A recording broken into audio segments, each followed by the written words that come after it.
House Damia's notes are to be found anywhere, it will be here. Let us begin.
Yes, the ether signature is unmistakable.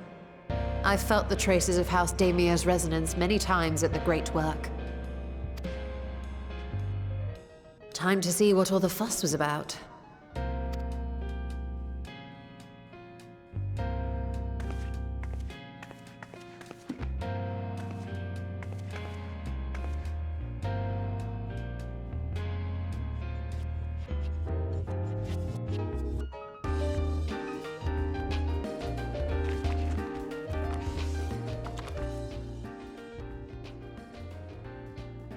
Among the ranks of the Voidsent, there exist entities with the power to call forth their brethren from beyond. The species known as Atomos, however, is uniquely prodigious in this regard. From its distended maw, it can expel an endless procession of void-born creatures.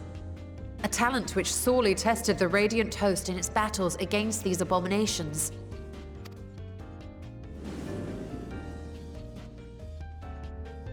Surmising that the entity itself was acting as a void gate, we endeavored to capture a small specimen and subsequently examine its physiological structure. Our findings revealed that the Atomos had absorbed a planar fissure into its own flesh, which it could expand at will into a functioning gate.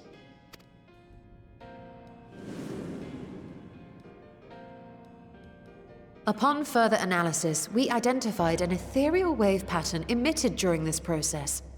A pattern we were able to emulate by passing crystal-stored ether through a specially designed prism. We proceeded to embed said prism into an arcane simulacrum, thus completing what we have dubbed our artificial Atomos.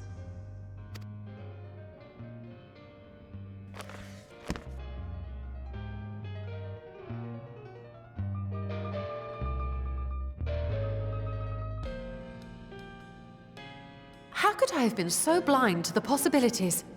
This species, not to mention its ability to summon void scent, has been discussed among academics for years now. Just before the advent of the 7th Umbral Calamity, we received reports of Atomos sightings from every corner of Eorzea. Surely you've at least heard the tales.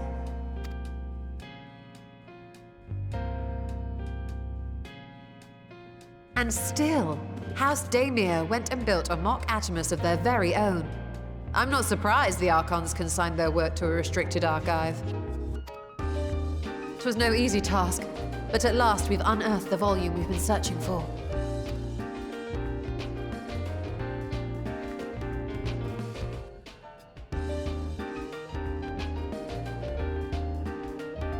I'd be lying if I said I wasn't tempted to stay longer. See what other forbidden titles might be lurking on these shelves? Ah, but that would be abusing the very special privilege we've been granted now, wouldn't it? Better not.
ruins alone were impressive enough, but I never dreamed such a treasure lay hidden in the depths of the bounty. It may have been helpful to know this device existed, Your Excellency. My apologies.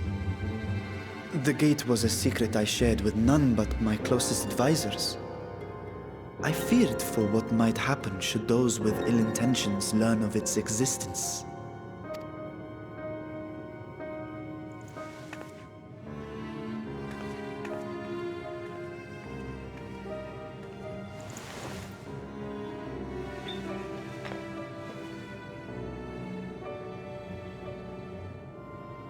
What is it you're doing now? There's something I wish to verify.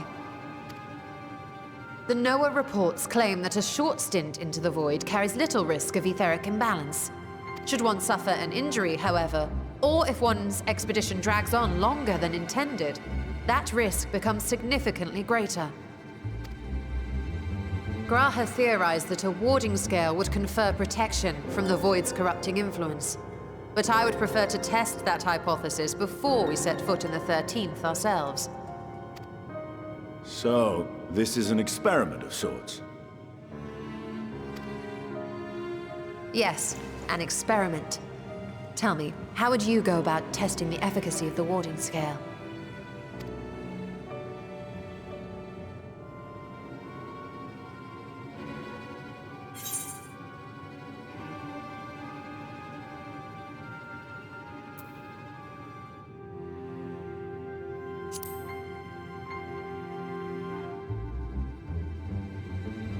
And how would you do that? The gate is still too small for any of us to pass through. Estinian is correct, which is why I've elected to send a familiar in our stead.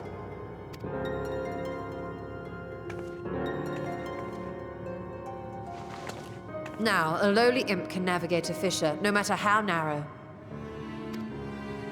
Which means an arcane entity of similar stature should be able to manage the same.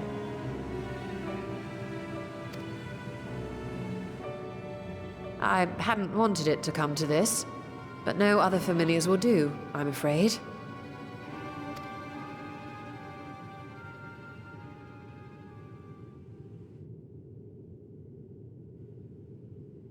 I mislike the sound of that. What manner of fiend does she mean to summon? From ocean rise and cloudbank form, from mountain spring and rainfall storm, from river flow and life be born.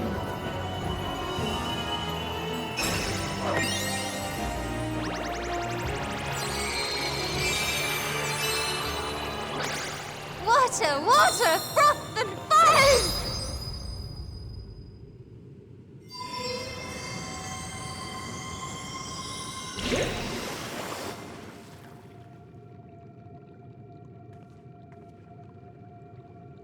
Ready your arms. I fear she's been possessed. Oh, come now, that was adorable. Water, water, froth and foam! Time to play!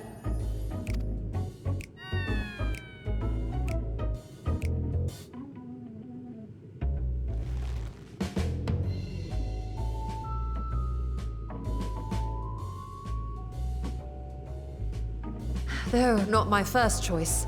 These familiars I conceived of as a child have the best chance of fitting through the gate.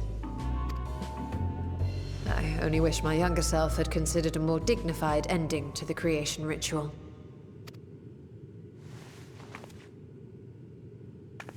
In any case, these two should serve us well. This one will bear a warding scale.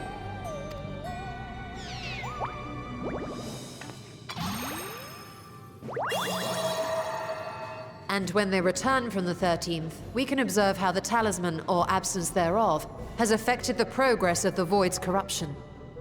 If I could impose upon you to open the gate. Your Excellency? Ah, yes, of course. We should also be wary of void scent slipping through while we conduct our experiment. Estinian, you are to keep Nidana safe from harm. As you say. You had best be on your guard as well.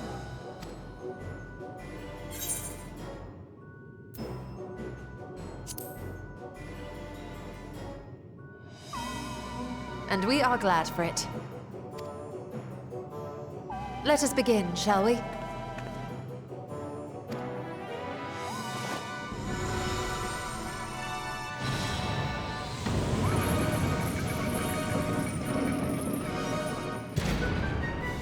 Nixies, into the void.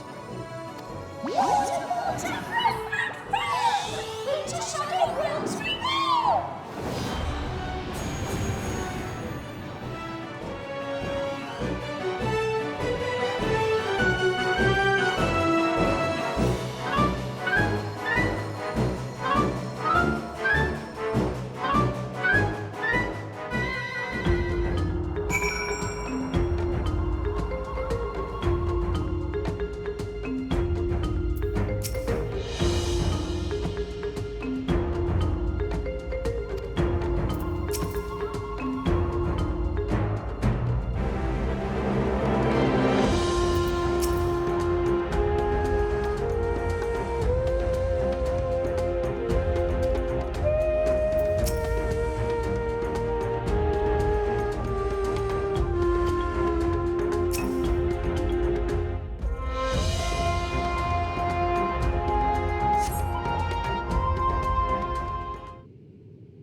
I think we've waited long enough.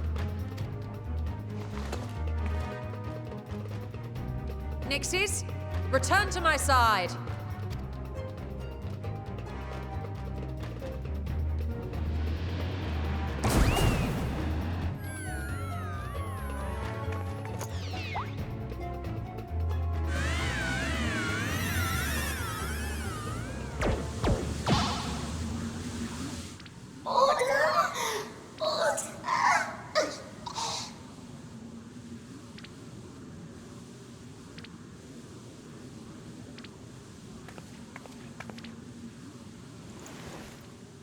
Thank you, little one. You did well. Oh, the poor thing. Its essence has been irrevocably warped.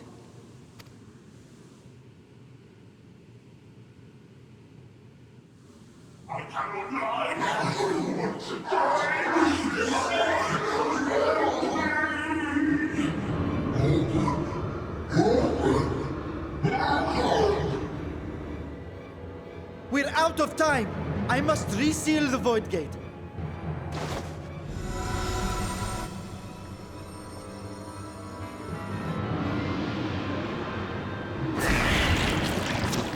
They're coming through!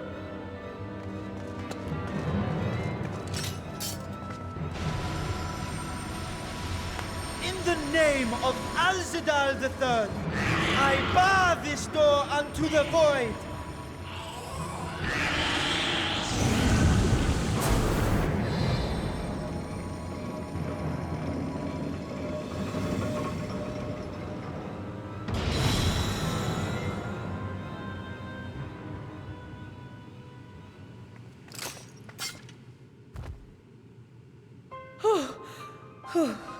Well, that was a sharp lesson in the dangers of void gates.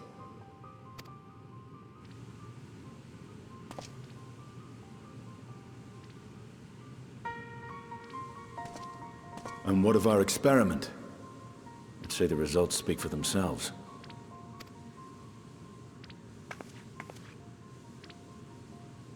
The unprotected Nixie has suffered extensive etheric corruption. As Nidana observed, it's well on its way to becoming a void scent. The one merged with the talisman, however, appears unaffected. I sense no changes to its equilibrium. little ones.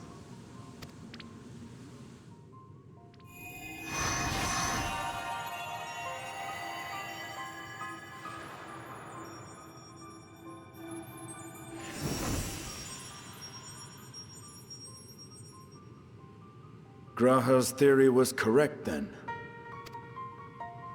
So it would seem. But while our second familiar was untouched by void energies, the talisman itself shows signs of degradation. It was, of course, originally designed to shield the soul from primal tempering. It stands to reason that etheric corruption of a different sort would affect it differently. We may need to modify the warding scale's design to account for the 13th's uniquely unstable ether. You've said much of the Void's instability, but my imagination fails me. What manner of place is this broken world? Ah, my apologies. I forget that not all of us spend our days sequestered in dusty archives. The 13th is a reflection of the source that was drowned in a flood of darkness. In Emmett Selk's own words, this tragedy was a result of the Ascians' attempts to force a rejoining. They erred in their haste, and made of that world a useless void.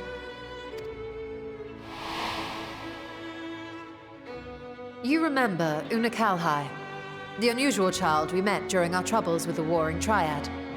He explained the fate of the 13th thus. The champions of that ill-fated world used the stone known as Auracite to contain the power of primals. But those self-same heroes were gradually corrupted by the Auracite's bleeding energies, transforming into fiends with an endless hunger for ether. By the time anyone thought to oppose them, Light's strength had grown too feeble, and the balance of the 13th tipped into eternal darkness. It was Elidibus, as I recall, who rescued Unakalhai's spirit from his final battlefield. But I wonder if there were others whom the emissary saved from oblivion.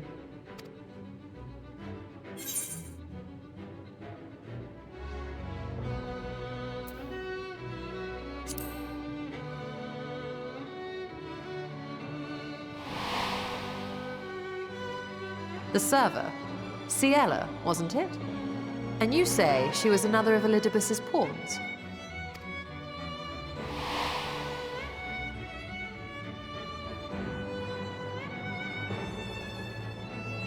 I see. So Ciela, or rather Silva, was beguiled by the same dreams of heroism as Unakalhai. And what of your own experience? Will you tell us of what you observed during Noah's expedition?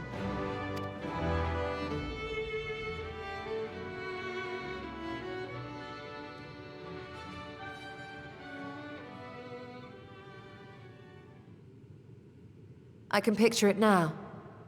The sunless, Stygian expanse, infested with legions of ether-starved monstrosities. A void in every sense of the word. What you have described in such lurid detail is exactly why I hesitate to encourage you.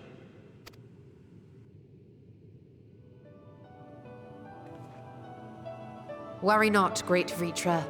Our journey into the 13th is but the first leg of a longer voyage. A voyage that shall lead us to other reflections, to new mysteries and discoveries. And I mean to be there every step of the way.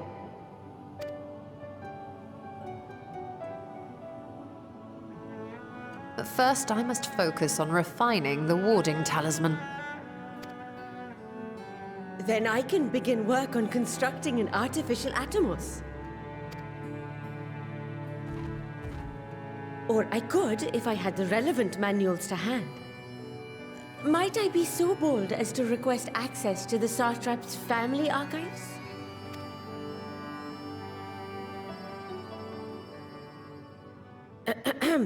Your Excellency?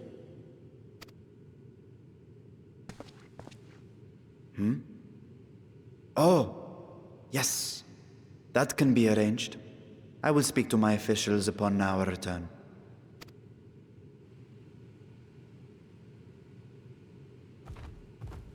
We will see you back in the city then.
Ah, Estola. The adjustments are going well, I hope? 'Tis a lengthy process, but the end is in sight, yes. That's wonderful news. I myself had some good fortune searching through the Satrap's private records. What I found was a transaction log dated around the same period as when Al-Zadal's legacy was built. It included a purchase list of highly exclusive alchemical components, and I knew I'd discovered the key to making the artificial atomos. I then visited the High Crucible to commission the materials. After I'd explained my requirements, I was beset by volunteers insisting I allow them to help with the entire project. The usual reaction to someone forcing open a void gate is to run for the hills. Harnish academics certainly are a different breed. The alchemists of old were cut from a similar cloth. The unknown held no fear for them. Indeed, they were ever eager to seek new knowledge, regardless of the danger. And were you not also fearless, heedless even, in your determination?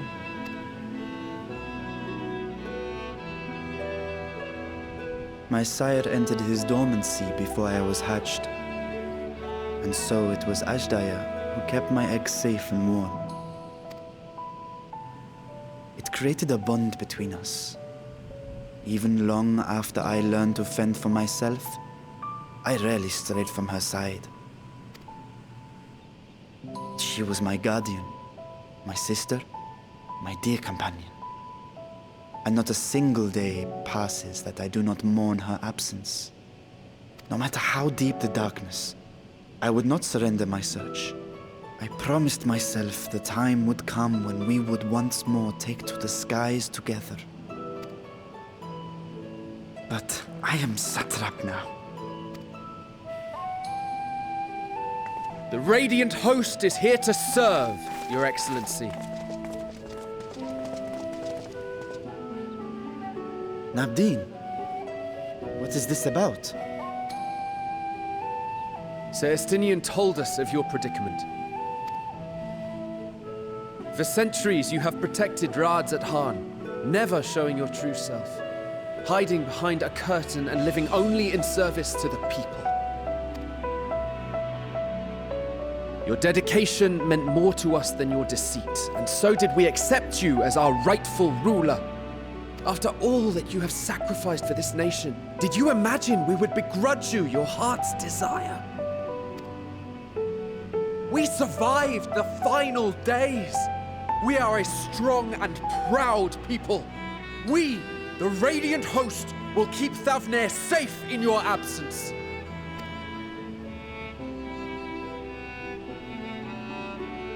I am grateful for your loyalty and for your encouragement.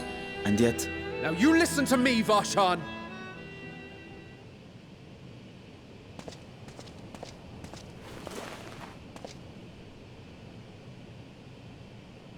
You are wearing that face, after all. As I have told you before, you are a little brother to us all. And if you are family, then so too is your sister. We are there for you if you need us. But do not ask us to sit by and watch while you abandon a sibling you have ached to rescue for millennia.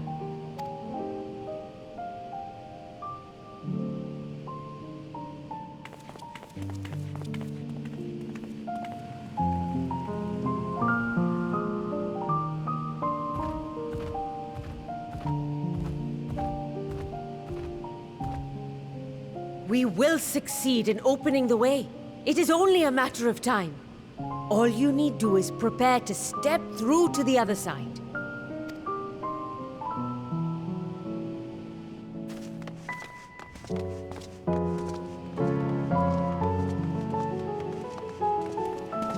Your Excellency, I wanted to thank you for building the orphanage.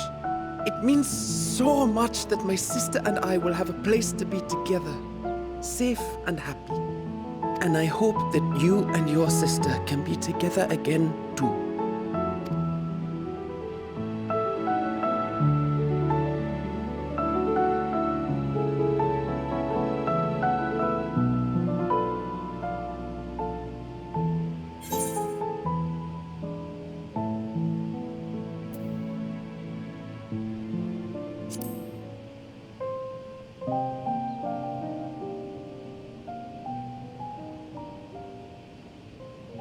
Take heart and protect them well.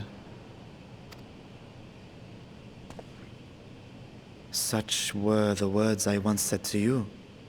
And here I stand, failing to live up to them. If my heart is torn, I am fit to protect neither Ajdaya nor Radzadhan.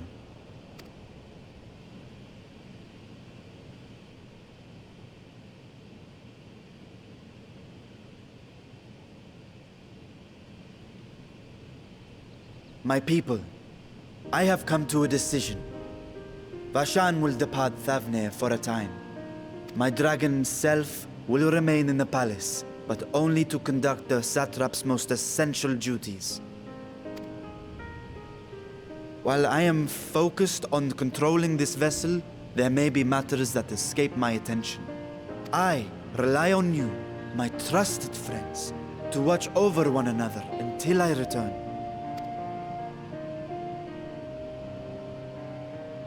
Take care and fair fortune, little brother. Many tears would be shed should you come to harm. I would not dare make you cry.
to this world, bereft of saviors,